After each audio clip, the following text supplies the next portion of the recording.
là où ça fonctionne un tout petit peu, le PCT est obligé de tricher. Donc, s'il est obligé de tricher, c'est que, je dirais pratiquement, il a eu l'habitude de tricher. Mais sauf que là, tout d'un coup, ça devenait à ciel ouvert.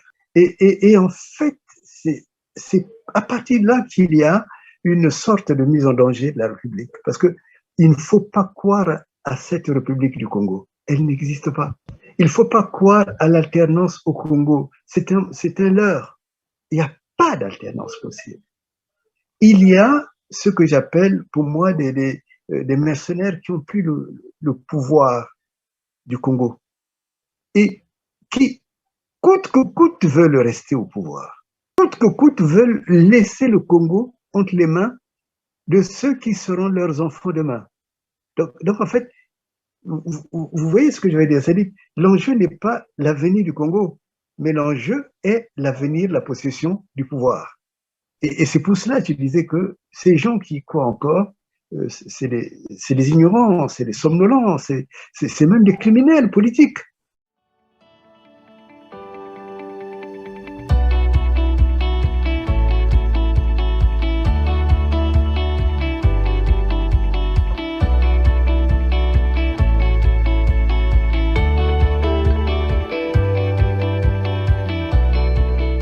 Pour cela, je disais que ces gens qui croient encore, c'est des ignorants, c'est des somnolents, c'est même des criminels politiques.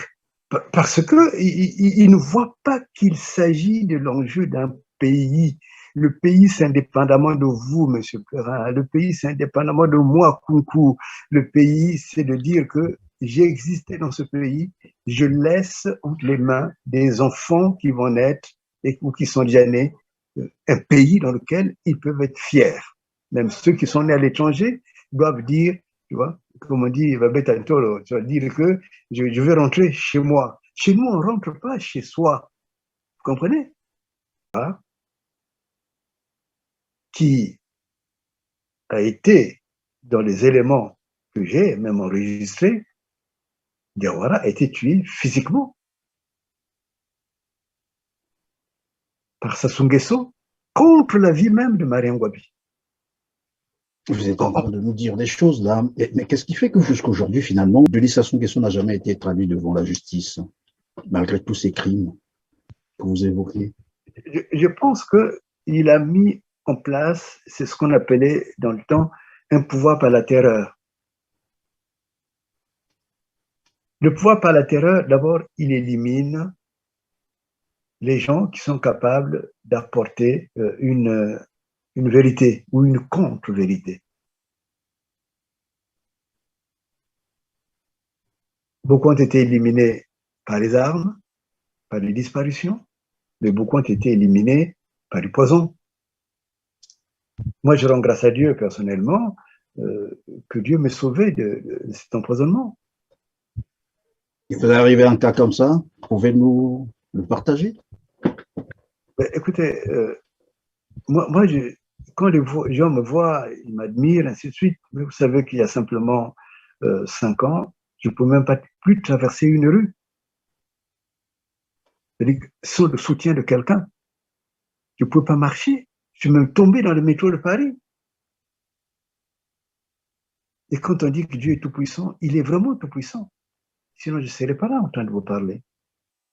Vous savez, quand j'attaque Sassou, ce n'est pas du militantisme bon marché, mais c'est une conviction intérieure que cet homme est dangereux pour le pays, mais dangereux pour ceux qui sont pratiquement ses alliés. Je sais que les Mvouba et tout ce monde va passer au feu du poison.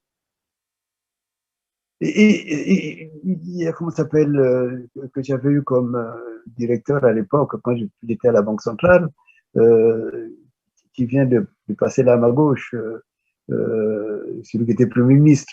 Clément Mwamba. Clément Mwamba, un garçon très intelligent, un doctorat en économie, il serait encore là.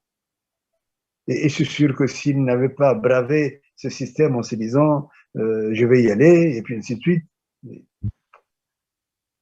Et aujourd'hui, il n'était pas en âge de mourir. Andéli, le frère de celui qui est le ministre de l'économie, Andéli qui est un confrère, je ne sais pas comment on peut appeler cela, au lycée technique. Je me rappelle, ils étaient en terminale quand j'étais en seconde, les deux Andéli. Mais Andéli, je crois que c'est Philippe qu'on l'appelait, je ne me rappelle plus le prénom. Il est mort ici à Paris, mais dans des conditions effroyables. Vous le voyez, c'est-à-dire que la liste est longue. Mais en créant ces systèmes de la terreur, c'est sûr que ceux qui sont des confrères qui sont avocats ou juges à Brazzaville, ils connaissent cette terreur-là.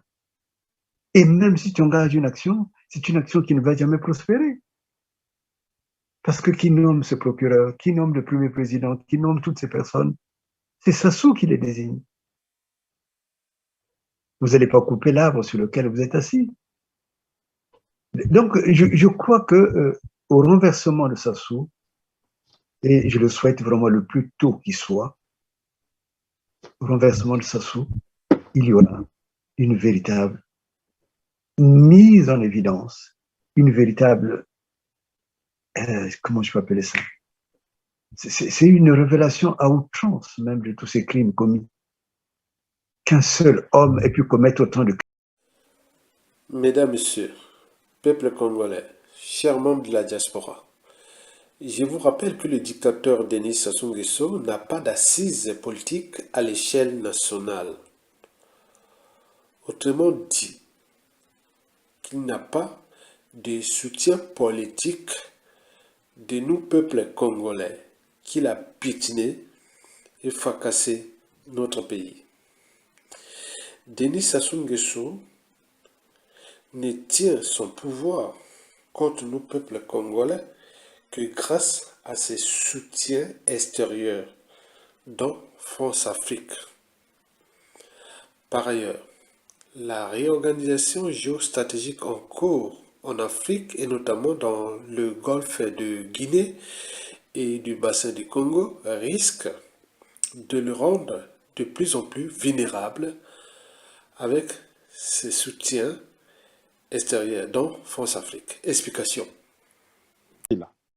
Bon, certains pays sont assis sur la chaise qu'on appelle Sud-Soudan.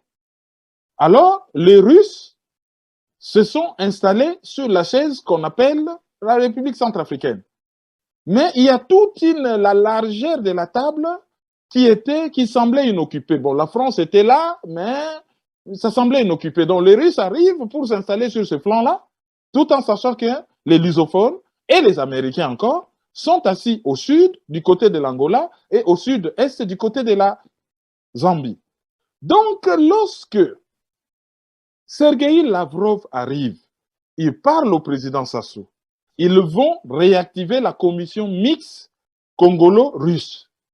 Dans la foulée, le Cameroun va aller signer un accord presque secret avec le Russe, un accord de défense. Et dans cet accord, ils ont réactivé des vieux accords qui existaient et la Russie va devoir défendre le Cameroun. Or, le Cameroun, c'est quel pays? C'est le pays le plus développé de l'Afrique centrale. C'est le plus grand port de l'Afrique centrale et un des plus grands ports du golfe de Guinée.